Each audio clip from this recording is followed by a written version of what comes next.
aqui ao ar livre, como sempre, gosto de fazer uns vídeos assim bem naturais aí, né? Ao ar livre. E eu sempre gravei vídeos aí de empreendedorismo, né? De motivação e tudo mais. Aí poucas vezes eu falei da minha história, né? Eu sou nascido e criado na cidade de Presidente Epitácio, oeste paulista, né? Hoje eu moro em Presidente Prudente.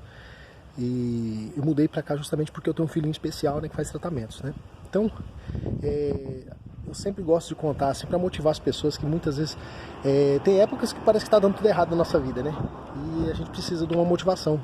E a motivação melhor de todas, com certeza, é a interna. Mas a motivação externa também ajuda a gente bastante, né? Você vê relatos de pessoas reais, né? Passando por dificuldades e superaram, né? Eu posso dizer assim, nitidamente que eu sou uma pessoa superadora em todos os aspectos, né? Porque eu venho de uma família muito simples, né? Pra você ter ideia, meus pais, né? Minha mãe, eles viviam abaixo da linha da pobreza, eram pessoas muito pobres, chegaram a comer coisa ali do lixo. Então é uma história muito triste, não vou entrar muito em detalhes, né? Vou falar mais da minha história. E hoje todos são formados, né? Todos têm uma vida muito boa, né? São 9 irmãos, então a família do meu pai também pessoas muito simples, pessoas de sítio, vieram lá do Nordeste, né? Então é uma história assim que veio com bastante dificuldade. E eu, quando conheci minha esposa, foi até interessante a maneira que eu conheci ela.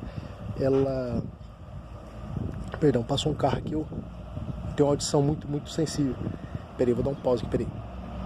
Voltando aqui, então, eu quando comecei a minha trajetória, né, como adulto, né, eu era uma pessoa que gostava muito de tocar violão, ficava na frente de casa tomando tereré com os amigos e tal, não tinha muito compromisso com a vida, né, uns 17 anos para 18 anos.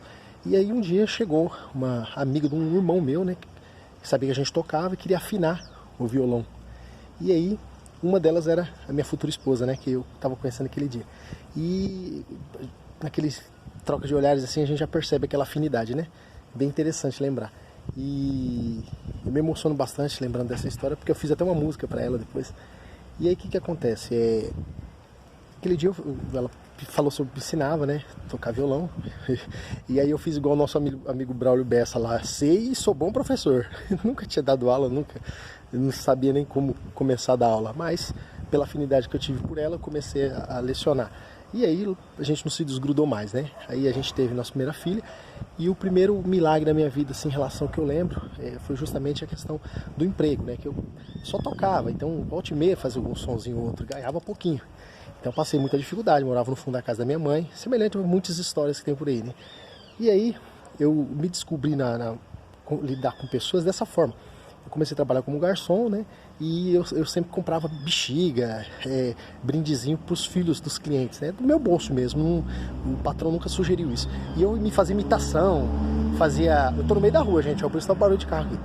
Aí, o que acontece? A molecada gostava muito de mim. E quando você cativa o filho, né, da pessoa, a pessoa passa a gostar de você também, né?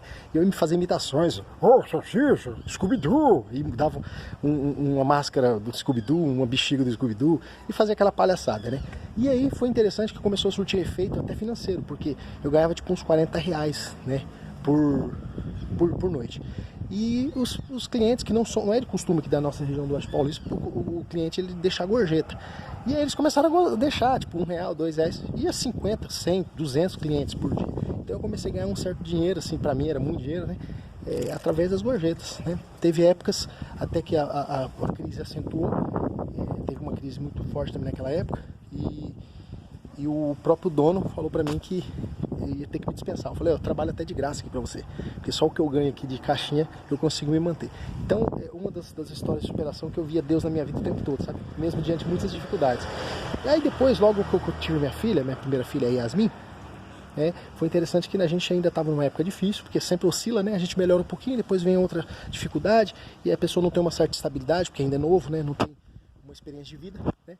E aí o que acontece? O médico, ele falou que estava tudo certo com a minha filha, né? Tá tudo certo e tal, e podia esperar mais tantas semanas que ela ia nascer normal. Mas deu um estalo assim, sabe? Um estalo assim, incômodo, alguma coisa incomodando. Aí minha esposa e eu decidimos vir para Prudente para vir no médico aqui, sem um tostão furado no bolso. Olha só, que história. E aí, cara, a gente tinha o dinheiro da passagem de volta, nem comer, tinha dinheiro para comer. Olha como que é as coisas. E aí, de repente, a gente perdido, olhando para o outro, o que a gente veio fazer aqui?